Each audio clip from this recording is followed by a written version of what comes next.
Hey guys, Brent Hull Build Show. Talking today about old houses, energy efficiency, how to do it. Come join me.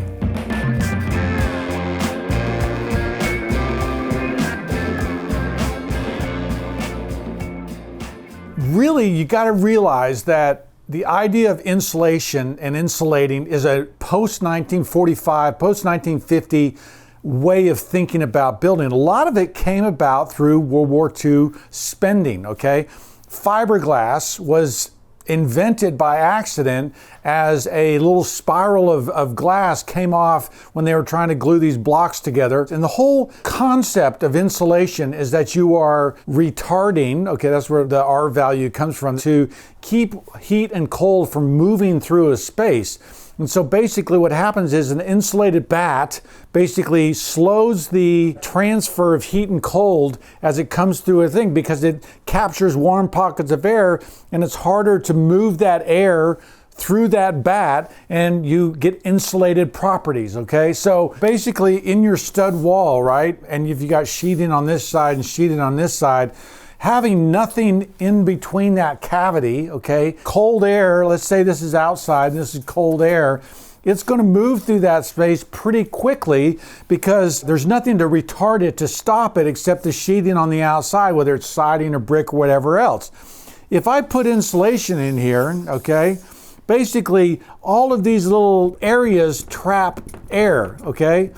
And so they make it harder for this cold air to travel through here because it's got to break down those little pockets of air that are holding the heat that's on this side from coming through here. So the insulation basically works by slowing down that transfer of heat. But that was a concept that really wasn't even considered before 1940. If you look at historic houses that have newspaper stuffed in the walls, or they have newspaper they plaster on they're really trying to stop air transfer. They had a draft or something like that, but it wasn't, at least they didn't think about it. It doesn't appear from the literature that anybody was thinking about putting something in there like a coat, like you would wear a jacket, that would keep you warm when the cold weather's out there, right? So most houses don't have insulation pre-1950. So if you have a historic house, and let's just use an example, a 1910 bungalow, okay? Because that will be a house that we can look at and we can draw out. And so if I've got this 1910 bungalow, you've got these wide roof hangs, got the brackets going on, got a door here, wider windows, 3/1 kind of things, and we'll play with some siding and some wood. And if you look at the top of that house and it's just like this, let's just say it's a square box, maybe there's an addition added on the back side, but it's a fairly simple house. There are ways to make this house energy efficient, to think about this house. We are not trying to make this house a passive house, okay? I'm not trying to make this the most energy efficient house on the block, okay? Why? Because it was never designed to be that way. The amount of work that you have to go through to get that house to do this, I don't think is worth it. For the energy bills and the energy savings, I don't think the cost is worth it, okay? Because really what you're talking about is there's an idea of the comfort on the inside of the house. You don't want to be cold. And there's the idea of being energy efficient, right? Just that you have less energy bills. Both are great things, but Brent Hull here, the Brent bias is that the historic charm of this in an historic neighborhood, and the reason why we love historic neighborhoods and the materials that are on this house, a barrel tile roof, double hung windows, solid masonry fireplaces, all of the different things that are worth tons today, because if you tried to rebuild that today, you'd be cost prohibitive, but you have inherent in this 1910 house, and especially true in even earlier houses, you have material, you have fabric, you have story, you have history, you have charm that you can't reproduce. I want you to keep this in mind because as we talk about how do you make an historic house energy efficient, we're really talking about compromises, okay? And I don't want you to have the expectation that this will be a passive house because you're going to destroy so much fabric, okay, so much original content from this house trying to make it perfectly tight, it's not worth it. I think that there is a little bit of a bell curve here, okay? That if you look at this historic house and over here on this left side, you're looking at the charm factor, how much charm is in your house. And if you look out over here, this is the most energy efficient that you can be. It's passive, right? Realize too that in preservation speak and in preservation worlds, there's this whole idea of keeping original fabric, okay? That means keeping all the siding, keeping all the windows, keeping everything that's original to the house, keeping as much of that as possible. My training in North Bennett Street was museum quality historic preservation, where we wanted to go back exactly the way those things were if we had to replace any original fabric.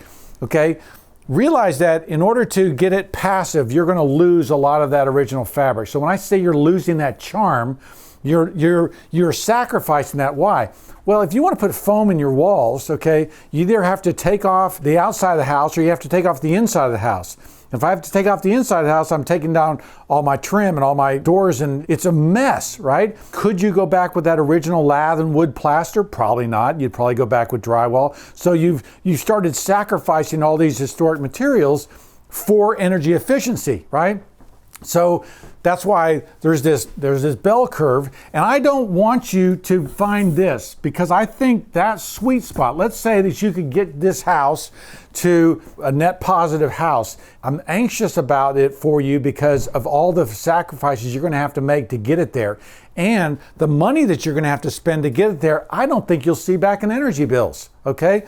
Because on the comfort side, right, on the just on being comfort, I think this whole area is comfort, okay? Because what I'm saying is that, you know, adding insulation is going this way. I think you're adding insulation here. I don't think you're losing any charm to add insulation into your house. You're going to be reaching this comfort level just by adding insulation to your house. So then the next thing is, if you have comfort by adding insulation, making your windows energy efficient, restoring them, not putting new windows in there. Why am I chasing after that? Well, I'm chasing after that to get to an energy bill, right? The only reason I'd be doing that is because then the house is a net positive house, okay? Well, that's fine, but I might spend hundreds of thousands of dollars in there, and the payback time, the ROI on that, could be 40 years, could be 100 years. If you've watched my videos on window restoration and when window replacement becomes viable and when you'll see that return on your energy bills, replacing your windows, it's 40 to 120 years. And so I think you're 50 years out here before you start seeing savings on this thing. And in the meantime, you got 50 years of ugly, right? 50 years of a house that doesn't have that same charm. The other piece of this thing is the longevity, okay? In my first video, I was looking at a house that was built in 1870 here in Texas, and I was talking about not putting insulation into that house. Why?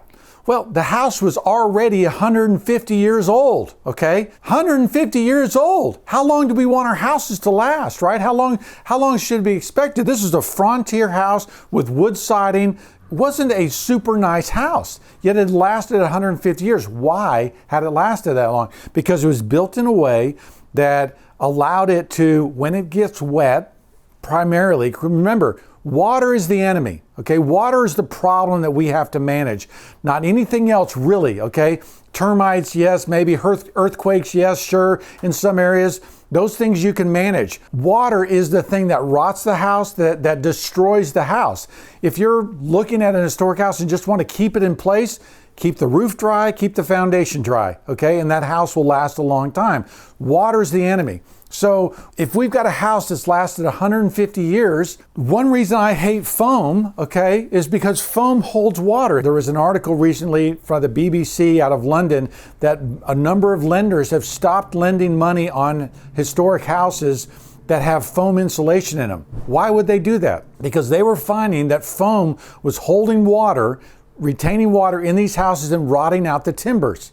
Now, that is something that I've been saying for a long time. I'm the anti-foam guy, right? It started 2 years ago in that video where I started saying and coming out, just like foam is the asbestos of our age. Look, I put foam in the house that I'm living in right now because 10 years ago when we redid it, foam was the best thing you could put in there. Now I'm sitting there going, how do I know if I got a leak on my roof? I don't. What's going to keep me from walking around up there cleaning the gutters one day and stepping right through the roof because it's been holding water for all this time? Now I've got to implement a program where I'm going to go around my house every year or so checking to make sure that I don't have a leak in my roof by seeing where water's being held with the foam insulation in the roof. It's a real problem because if you're a rental house or a starter house and you're into those houses every 5 years or whatever, you don't know that there's damage in their walls, and all of a sudden an inspector comes along, steps through your roof, and you've got a problem. I'm just telling you, if you're relying on foam to get you to the energy efficiency scores, you just better be careful, because I think over the next few years, we're going to see a lot more problems with foam. Now, not only is foam a problem with those things, but foam's a problem for historic houses, because that house that was built and is 150 years old, okay, had no insulation in it. That means when it got wet, it dried very quickly and very fast. So we want an insulation in our walls. I'm not saying we don't want insulation, but we want an insulation in our walls that can dry out. And a lot of times there's the whole confusion about whether a house should be able to breathe or not. I think is really whether a house can dry out when it gets wet. Foam doesn't allow it. Open cell foam specifically. So how to make a house energy efficient? There's a number of things. So number one is insulate, okay? And here's how I would prioritize insulation, okay? I would start with just insulating your ceiling, and possibly, if you're in a hot climate, just insulating the roof rafters and not your ceiling, okay? If we've got this house, right, this bungalow house from 1910, if you can just capture this ceiling, or sometimes we're putting the air conditioner up here, so we just do this area, okay, just the roof rafters, you're gonna capture 50%, maybe more of your energy loss just by insulating this area. If you've seen my window videos on why do you keep historic windows, one of the whole comments in there was that the Department of Energy surveys had shown that only 10% of your energy loss goes out windows. And people replacing their windows all the time because of the energy loss, but really majority of your energy loss goes out walls and ceilings. Okay, so ceilings is the big one, and so I would prioritize insulating just this area. And so for a few $1,000s, you can insulate your attic, possibly your rafters and your ceiling, and not your attic, but you're catching a lot of that energy loss right there. That's number one. So I love insulation because for bang for the buck, it's the most improvement on an historic house, right? If we're going to do the ABC, this is roof and ceiling, okay?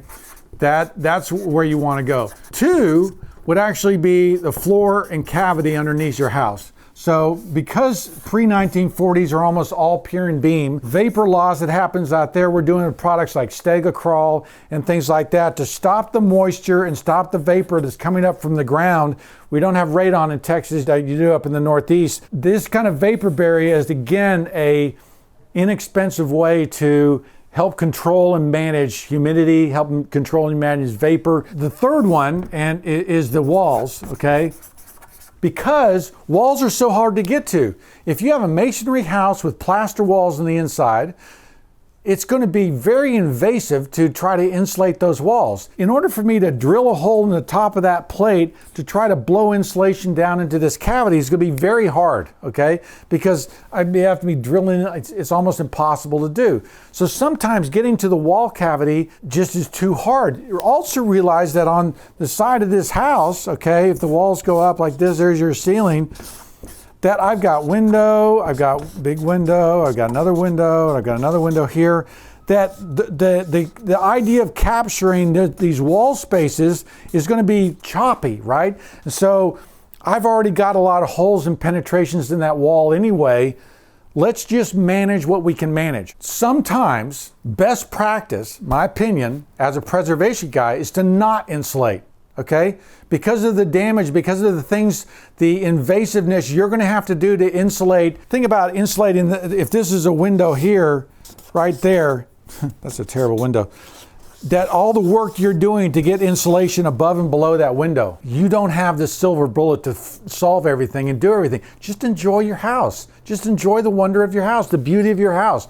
Quit trying to chase this number out there of passivity that isn't worth it. Here's a great example. My sales manager sent me this picture of a house in Ryan Place over here in Fort Worth that had taken all the masonry off their house, okay?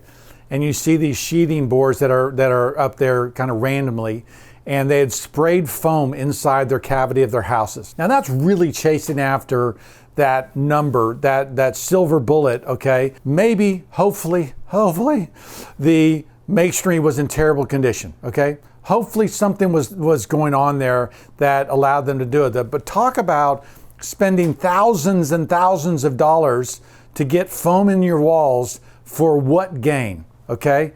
And look, if your energy bill is on a small house, $2,000 a month, you know, for heating and cooling, yeah, you might want to start trying to figure out, ask your neighbors, ask what a typical energy bill should be. You can start running those numbers. I guarantee you, you probably shouldn't tear off the masonry of your house and blow foam into your walls.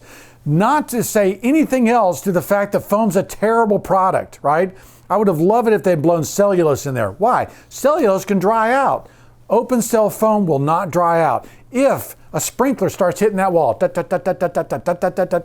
and it starts getting that area wet, and wet. All of a sudden the sheathing on the outside gets wet, and then the foam gets wet, and now you've got water stuck in the walls of your house that will rot it out eventually, okay? Don't do it, guys. Okay, the next thing is windows, okay?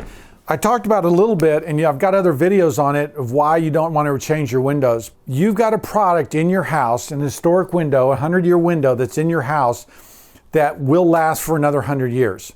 And you're talking about taking it out and replacing it with a product that might last 20 years. So there's a whole longevity piece here, and conservation and sustainability, which keeping your historic window makes more sense.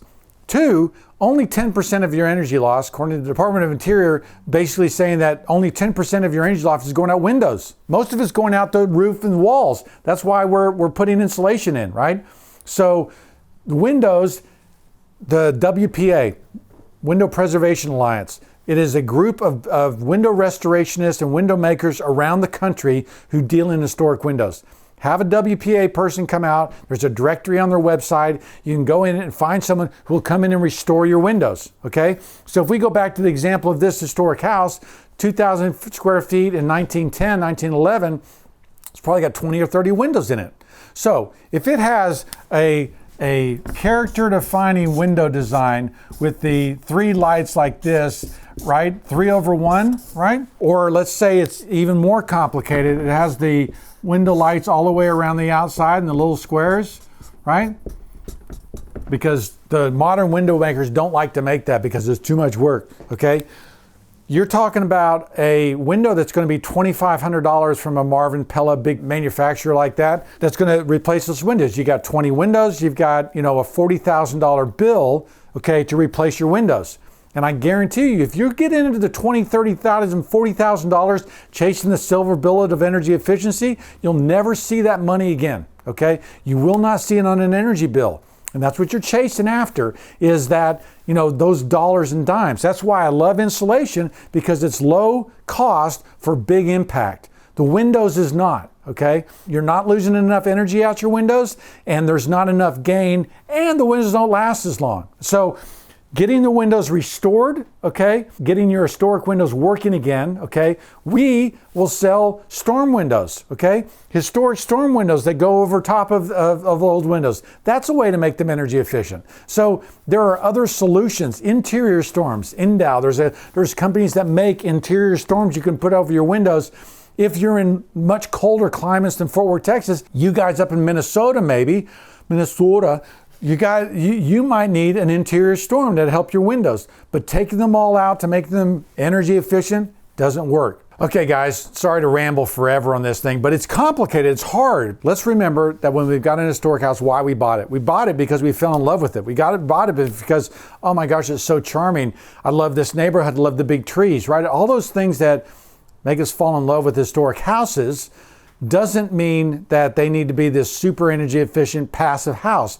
Because chasing after that is a no-win situation, and we want to keep the charm, integrity, and beauty of a historic house without sacrificing those other things. And so hopefully understanding that insulation is the biggest bang for your buck, managing that, and then keeping your historic windows, those are the 2 areas. The Department of Interior tells us that our energy loss is going out walls and ceilings. Let's believe them and get insulation in there, restore our windows, and let's enjoy, okay, our historic houses, realizing I'm never going to get there, but that's not a number I want, right? It's a number everybody's chasing, but that's not a number for me. And so realizing that, remembering that, hopefully will help you not destroy your house, okay, chasing after a number that isn't worth it. Keep your money in your pocket and enjoy your beautiful house and go travel to Europe. I'm Brent Hull. Thanks for watching.